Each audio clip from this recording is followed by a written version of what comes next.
The theme of this video is clear: Trump isn't seeking genuine peace. He merely wants to carve up Ukraine with Russia.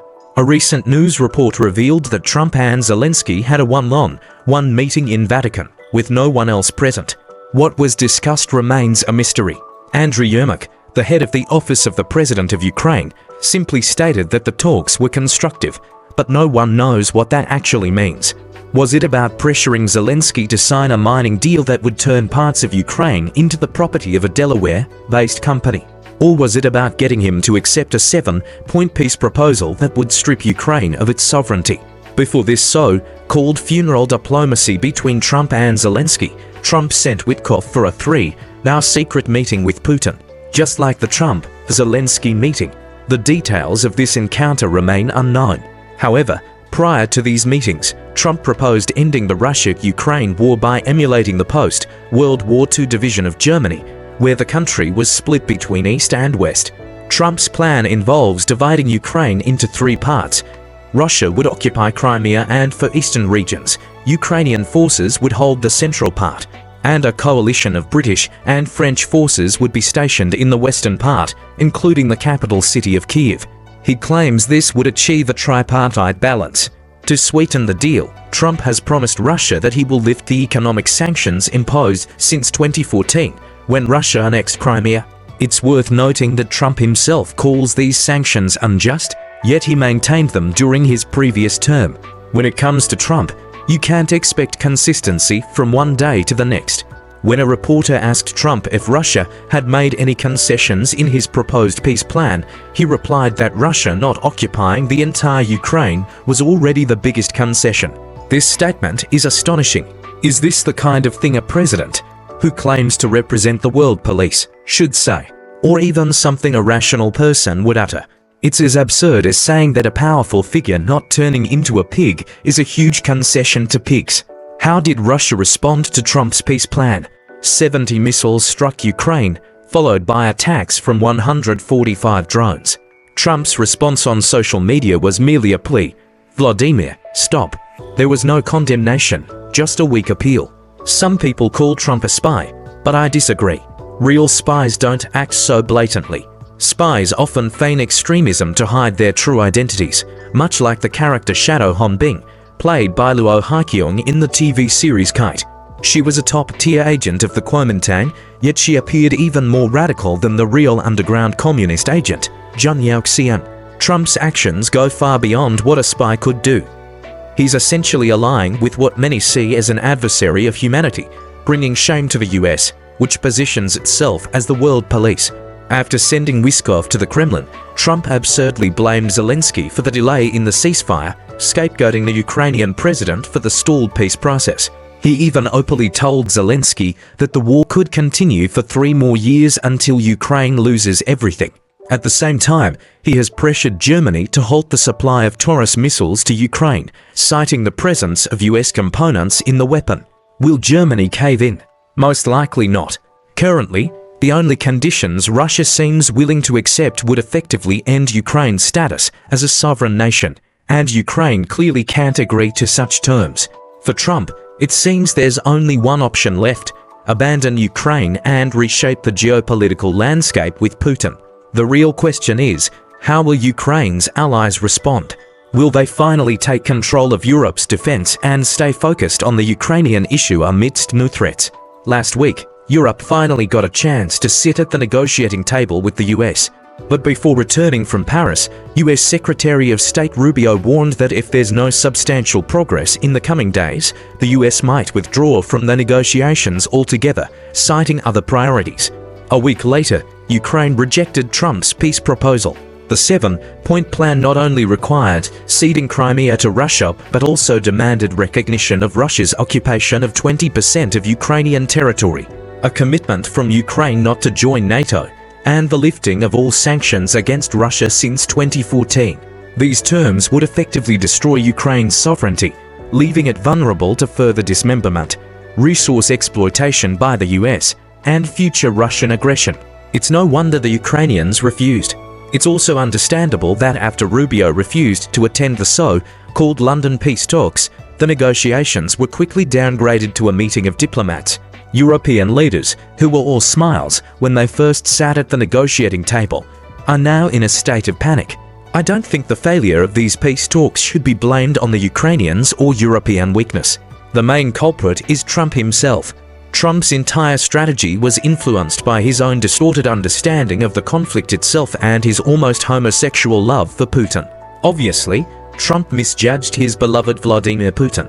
One mistake was that he wished that Putin would accept the deployment of European peacekeeping forces in Ukraine after the war.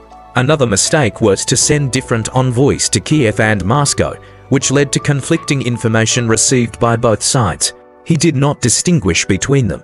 He just unilaterally believed what Vitkov relayed to him about Putin's description of the war.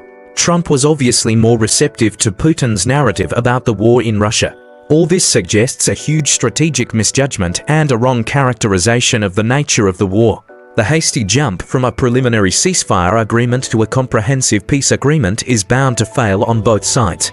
Failure, because the differences between Russia and Ukraine on issues big and small cannot be resolved at all. Although the Trump team frequently and firmly conducts Trump diplomacy, they have never been willing to compare this information, nor have they really listened to the demands of Ukraine and Europe. They just force the so-called peace process according to the Russian narrative about the war, instead of figuring out whether what they want to do is reasonable. Putin himself underestimated Trump's narcissism and arrogance, as well as the role of American influence in negotiations. Although Putin made Trump and his special envoy Vitkov swallow a lot of Kremlin propaganda poison pills about the Ukrainian war, Trump's repetition of Russia's fallacies and heresies is second only to his desire to control the situation. Zelensky has no choice. Under such circumstances, Putin was forced to succumb to Trump's will and even attacked China. Putin started the negotiations from a strong position and never felt the need to offer Trump any concessions other than compliments. Putin seemed to have Trump in his grasp. He has repeatedly made gestures to please Trump's self-esteem. The most recent one was to offer to give up the annexation of Luhansk, Donetsk, Kherson, and Zaporizhia, which are not currently occupied by the Russian army. This moved Trump very much. What moved you? He did not continue to attack. Is it because he has a desire for peace? Is it because he can no longer fight? Trump has no idea of the real situation on the battlefield. He also does not know what the Russian army is like now. He does not know that the Russian army is now charging on motorcycles and transporting supplies with donkeys. Putin knows the facts very well.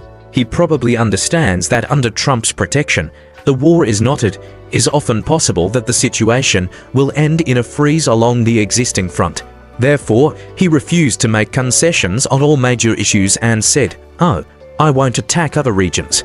This is obviously a smart choice. Trump actually thought that this was Putin's willingness for peace and Zelensky did not want peace. What exactly is the so-called constructiveness of the Vatican meeting? I don't know. But if the peace Trump needs does not come, what will happen next? Trump's demands are clear: unilaterally restore normal relations with Russia. For this purpose, he can do whatever it takes. Trump and Putin both hope to promote a big deal on the future destiny of Europe after the end of the Russian-Ukrainian war. This is a goal that Russia has been pursuing for many years. Putin now has a historic opportunity. He can not only take some new territories, but also establish domestic. He can also use Trump, an ally who has no respect for justice, morality, and the existing international order, to finally end Russia's international isolation from the West. Establish new rules of the game between Russia and the United States in Europe, and clarify Moscow's position on the world stage. In my opinion, Trump's goal is by no means peace. He just wants to divide Ukraine with Moscow. At the same time, he hopes to open up trade, obtain Russia's rare earth metal resources, and bring his dear Vladimir Putin back to the center of the world so that the two can live happily together. Of course, he also wants to live happily with Xi Jinping. Unfortunately, Xi Jinping is ignoring him now and has not even called him.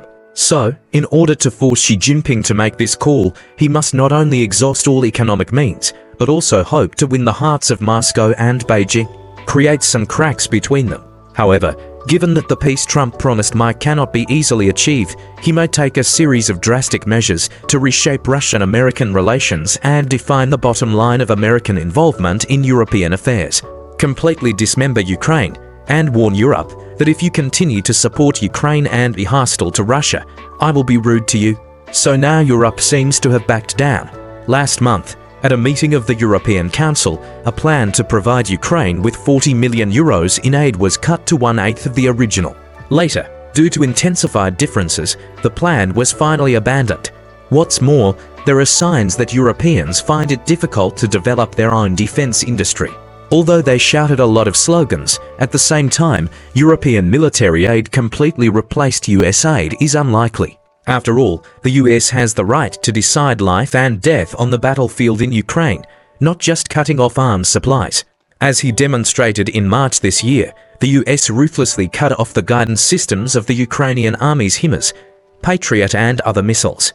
Without these basic capabilities, Europe can hardly replicate Ukraine's ability to resist Russian attacks, even under the extremely limited circumstances now, and may be severely weakened. They will face greater pressure. It seems unlikely to expect the EU to provide strong assistance to Ukraine now, unless the so-called voluntary alliance in the future can play a real role. Otherwise, the US has just banned the Taurus. Will it ban other European weapons containing US components in the future? I think based on Trump's personality, it is highly likely that one day Europe may have to give up Ukraine. This is not out of selfishness, but out of the need for cold reality and the fantasy that Russia may stop here. I don't know yet what Trump and Zelensky talked about in the Vatican, but in any case, I believe it will not be good for Ukraine. Once Trump can really divide Ukraine with Russia as he wishes, then Europeans may face a resurgent Moscow, which will act in Europe for the first time with the tacit approval of the world's #1 superpower. Will God bless Ukraine? Is there still justice in the world? I hope that at the Pope's funeral, Trump can find his conscience, that he is still a Christian, and that God is watching him. I hope that Dresky is still firm now. Okay, brothers, today's topic ends here. Goodbye.